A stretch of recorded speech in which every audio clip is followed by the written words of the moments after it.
Heritage Fireside Ale.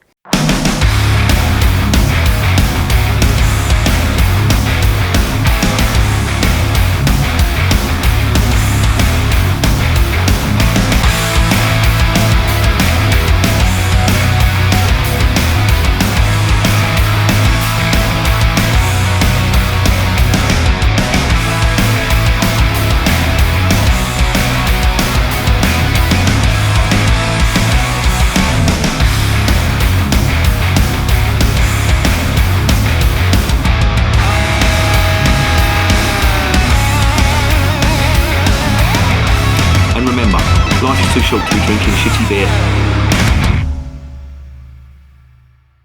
Welcome to another edition of Bands, Bikes and Booze Reviews. It's sweltering out there and it is September. It's mid-September and the heat out there. I've just been out there to get some food for the cats and the dogs. Honestly, it's like a fucking zoo in this house with all the animals. And I was walking the dogs last night and some geezer I met, he said, oh, you should go to this garden centre down the road. They do some really cheap cat and dog food. Fucking on the way down there, some doddery old cunt in a motor fucking pulled straight out of me. Honestly, just fucking straight out. I had to swerve. Honestly, if there had been a car coming the other way, there'd be no more fucking beer reviews. Anyway, ran over. What was my point? Oh yeah, it's really hot out there. And because it's really hot, I thought I'd get a drink to sort of, you know, complement the weather, if you know what I mean. So I've got some Heritage Fireside Ale. This is a winter warmer. Now this is probably the last fucking thing I need on a day like this. I should be drinking a cool lager. But I want to get this drunk because, for a number of reasons. I got this the other day. I went to the Kent Life. They do in Aylesford. They do a beer festival there. But it's still a working hop farm. And the Heritage Brewery, who brew this, they get all their hops from that hop farm. And I was talking to someone there and they were saying that they grow East Kent Goldings and they grow Fuggles there as well. They do it in the old traditional style. They hang them up on the bines as they've always done. But the fellas, they don't use like machinery or anything like that. There's a bloke who goes around stringing them up and he's walking on stilts.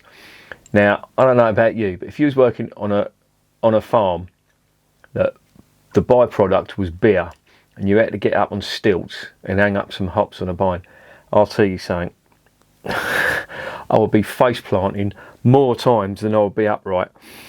But I've got some of this stuff anyway. This is their Heritage Fireside Ale and it's brewed by the Heritage Brewing Company. They're based up in the mecca of British brewing, that is Burton-on-Trent. The address is the National Brewery Centre to be exact, and it is a sort of museum type thing, but they've decided to open up a brewery there as well, and it's a working brewery. And I think they did that in 2011.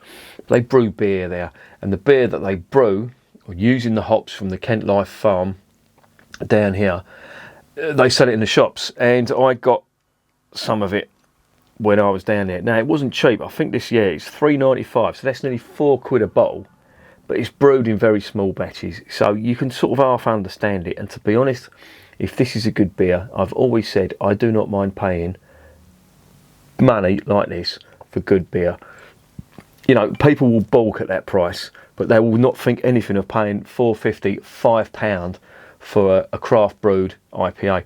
I was in a bar, not a bar, it's just like a craft brew pub type thing in Maidstone called the Sellers Arms. Very good if you're ever in that Maidstone area. There's quite a few good pubs. There's three I can name off the top of my head: the Thirsty Pig, the Sellers Arms and the Flower Pot, if ever you're in Maidstone. Really good real ale pubs. They do some fantastic beer in all of them, all cask, and they do some fantastic bottles as well. In fact, if you like your Budvar, the Flower Pot actually imports it direct from, well, it all comes from the Czech Republic, but they get it direct from the brewer to the pub because they're an independent pub, and it's always good. It's always really nice, really refreshing. Anyway, what was I saying? Oh yeah, people balk at the price of, or might balk at the price of that. But I was in that Seller's Ale House the other day, and I was looking at they had a menu, and they had a Verdant, I think it was a pale ale, and it was nearly £6 a can. And I'm thinking, what the fuck have you put in this? Liquid fucking gold or something? How can you justify £6? And I didn't buy any. I'm not. I know I say I don't mind paying for good beer, but if I haven't tasted a beer, I'm not shelling out £6 to gamble on a craft beer that could potentially taste like every other IPA or every other New England that's out there on the market. Not that I've got a downer on craft beer. I do like IPAs, I do like the New England style IPA, and I do like the West Coast IPA. You only have to look at my reviews to see that. I do like that style of beer. But I just think the prices are getting more and more. I know the breweries have got overheads and they're not big concerns and all that. But come on, man, everyone's fucking struggling in these times, you know. You've got to strike a happy medium of, you know, selling beer at reasonable prices. I mean, I think £6 for 440ml, that's a little bit too much for me, do you know what I mean? Anyway, I'm going to stop there because I'm going to go into fucking rant mode, and I ain't going to do that now. So let's investigate this beer.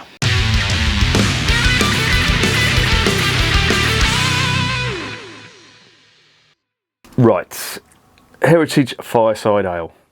Being drunk on a really hot day in September. Yeah, well done, dickhead. It's 4.9%. It is 500ml, and it is suitable for vegetarians. Well, that doesn't mean shit to me. What does it say? Heritage Fireside Ale, a smooth, dark, warming winter ale with malty toffee and a hint of coffee. See, this is my thing. This is what I love.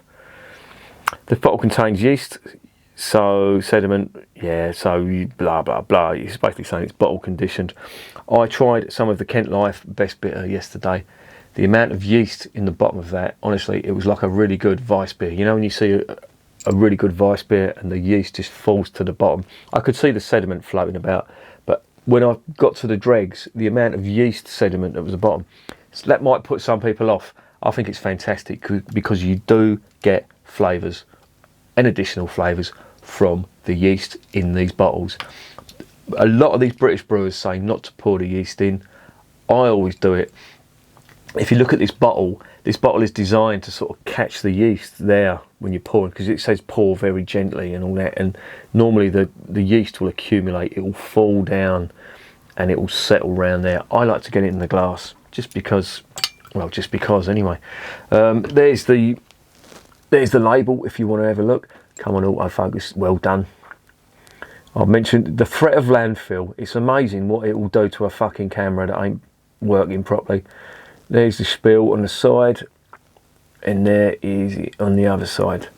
So let's stop guessing and let's open up this winter warmer in the middle of a warm September day.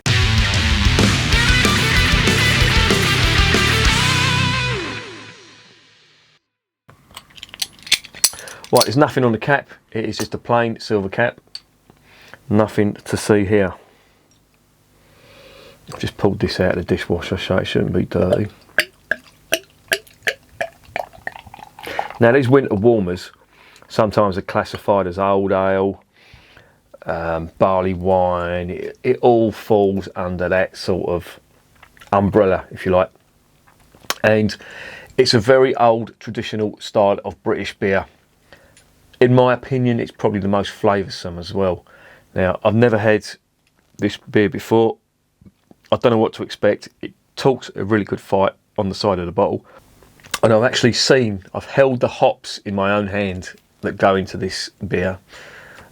What that means is just because I've held the hops in there, I didn't fucking eat them. They probably tasted like shit if I did. What are we getting on the nose? There it is in the glass first.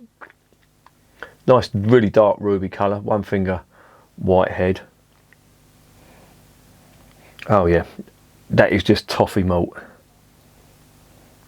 Toffee malt and like a bittering, which I'm not sure is coming from roasted barley or a lot of them Kentish hops. And there's a slight copper aroma coming from it as well. I am getting that. Okay. Let's get the rest of it in a glass. And let's see what's going on.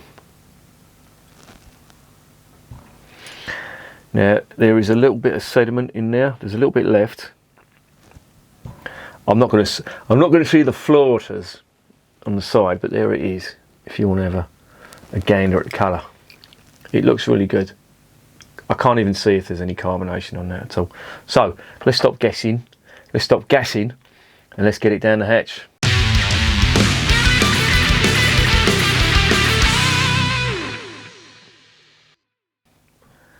Bottoms up.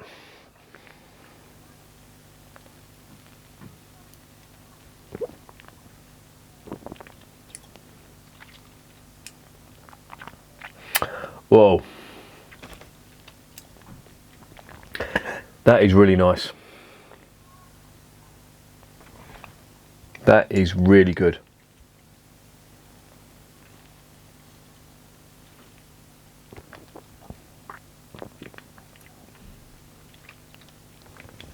That is super smooth. It has got an absolute ton of toffee malt, big toffee malt. And I'm getting them slight coffee notes on there as well. It's like black coffee.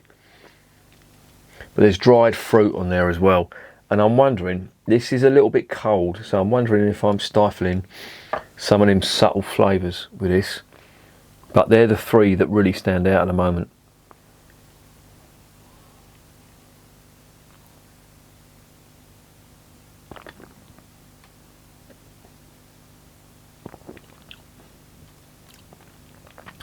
And I'm getting an aniseed type flavour, or licorice type flavour on this, but it's super rich, full bodied, even if it's, you know, it's only 4.9%.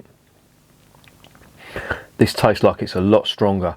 It's very flavoursome, and it's got a big toffee malt backbone on this. Right, I've let this warm up now for about, I don't know, 10-15 minutes. It's still kept the head on that, even though it's sort of dissipated slightly. This room's very warm, by the way. But that's really good head retention on that. I'd love to know what malts they're using. Probably Maris Otter or something like that. But that's really good in my book. Because a lot of the time that would have dissipated completely. But it's still there. Let's dive in again and see what's going on.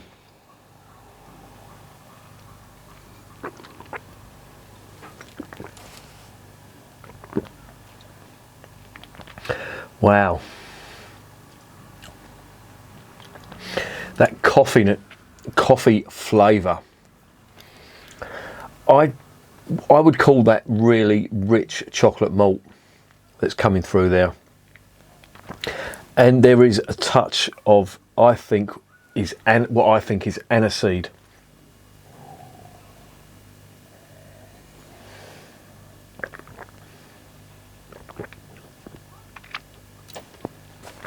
But it's really nice. That is what a winter warmer should taste like. Super rich. The body on this is just so full. And it's just got all them huge toffee and chocolate malts in there. There's a slight bitterness to it, which I'm assuming is coming from the roasted malt and the hops that have gone into this. But I'm still getting a subtle, I'm not sure whether it's aniseed or licorice now, but letting that warm up slightly has really brought them flavours out. That chocolate malt, they call it coffee on the side. I think it's just super rich, dark chocolate malt. It's that fine line between, you know, the 100% cocoa and coffee. I think that's what they've got on this chocolate malt. But it's lovely. It really is good.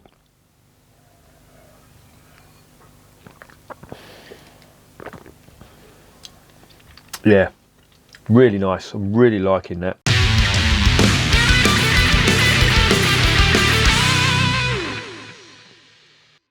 So what's the verdict on the winter warmer being drunk on a day when it's 84 degrees outside? I've just checked the temperature.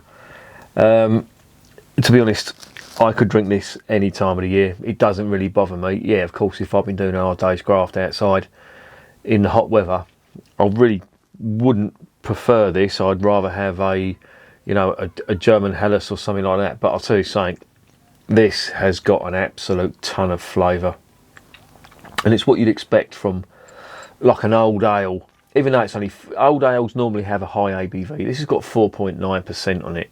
It's bottle conditioned as well, but the flavours on this are just immense. They are super rich.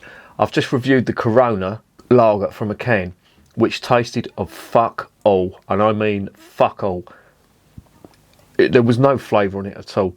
I tried the Hook Norton mild. That had more flavour than the Corona, but the flavours were very subdued.